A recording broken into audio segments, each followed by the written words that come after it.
We witnessed this before. It's definitely a pleasure of mine to be able to introduce to you Mayor Muriel Bowser. Thank you so much. Well, good morning, everybody, and welcome to downtown Washington, D.C. I am very pleased to be with the Darvish family and the Dark Cars Auto Group to welcome them to Washington, D.C. Give them a big round of applause. A corrupt political insider bribed by the auto industry has deliberately sabotaged a public utility. In Washington, D.C., a public execution is unfolding. The D.C. streetcar, which has been a beloved mode of transportation for local residents, made its final run on the last day of March and is on the way to the auction as we speak, having been shut down by Mayor Muriel Bowser in the City Council. Unless you take immediate action after watching this video, the DC streetcar will be gone forever. I implore you to take action, no matter where you reside. Simply pick up the phone and dial 202-727-2643.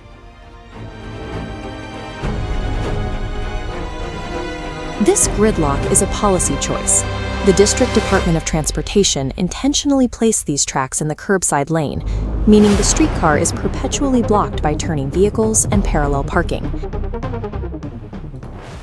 In May 2025, Mayor Muriel Bowser officially announced a plan to phase out the entire streetcar network by 2026, replacing the rail lines with electric buses. This cancellation hands a significant victory to the highway lobby, the network of contractors and interests that benefit from car-centered infrastructure over rail-bound transit. We are going to spend the next 5 minutes building the specific toolkit you need to challenge this decision. Grab your phone. We are going to assemble a set of facts and a precise script to use when you contact Washington City Hall. Saving sustainable transit requires us to move past social media and execute a targeted, fact-based pressure campaign. The current streetcar system bears little resemblance to the citywide network originally promised to DC residents.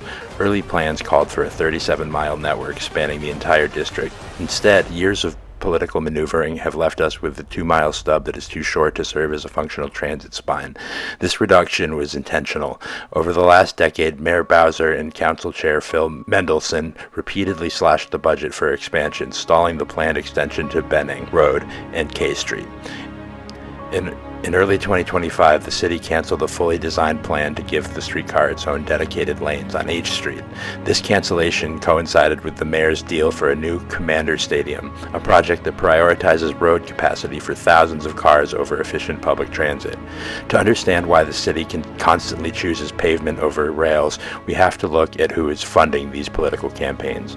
Records show that the heavy construction firms like Fort Mayor Construction have funneled significant donations into Bowser-aligned political action committees. At the same time, these firms have received tens of millions in city infrastructure contracts. Fort Myer Construction Corporation is accused of knowingly contaminating district water for nearly a decade. The district continued to give Fort Myer hundreds of millions of dollars in contracts, creating a cycle that favors road paving over sustainable transit. By repeatedly cutting the extensions that would make the streetcar useful, the administration has ensured the system remains an easy target for cancellation, while protecting the interests of the highway lobby. When you call your representatives in DC, staffers will likely argue that the electric buses are simply a more cost-effective alternative to streetcars. They will point out the $11 million cost of a new streetcar versus the $750,000 needed for an electric bus. These numbers are the result of deliberate atrophy. Use this counter logic. The streetcar's high cost per rider is a direct result of the city's refusal to build dedicated lanes for the city's construction or the planned extensions. The city is judging the system's efficiency based on constraints the city itself created. Public transit must be judged on its potential to serve the whole city, not on metrics skewed by a decade of intentional disinvestment. Now that you have the facts, it's time to contact the two people with the most influence over this budget, the mayor and the council chair. So I'm going to go a little off script here. Beautiful sunrise here. This might make it sound like Mayor Muriel Bowser is like the worst person there ever was. And that's not really what I'm trying to say. What I'm trying to say is that this is a mistake that will cost hundreds of millions of dollars to undo. It's not irreversible. Nothing it really is except time itself. But we've done this before. DC had an expansive streetcar system in the early 1900s. That's why there's the enormous rotary around the front of Washington Union Station.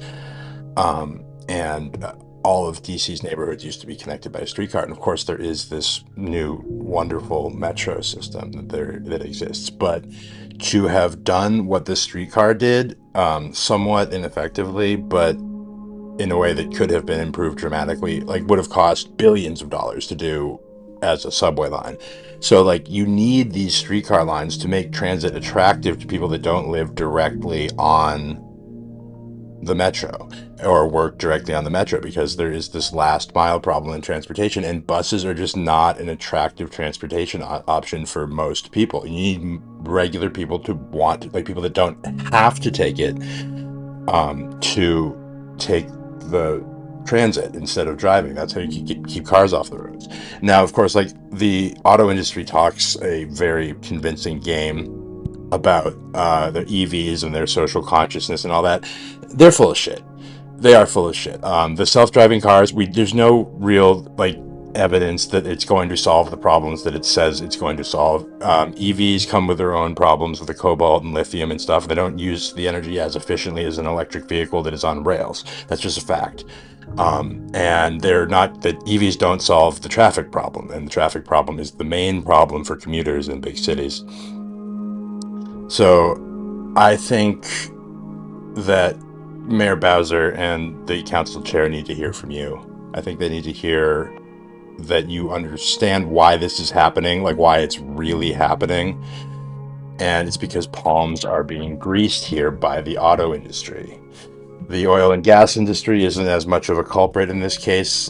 They were more to blame for the National City Lines thing back in the 30s and 40s, but this time, because it's more of the EV self-driving car people that are behind this push, it's really more about like keeping city traffic awful. So because I mean that's not what they want to do, but that's the inevitable outcome of people just being sold single occupancy vehicles endlessly for profit. It's about profit. And public officials are not supposed to be about profit. They're supposed to be about your best interests. And that's why it's rare and exciting when you have leaders like Eric Garcetti in LA, Zohran Mamdani in New York City, and Mayor Brown of Compton, who have a bona fide desire to push and elevate their cities in a holistic way.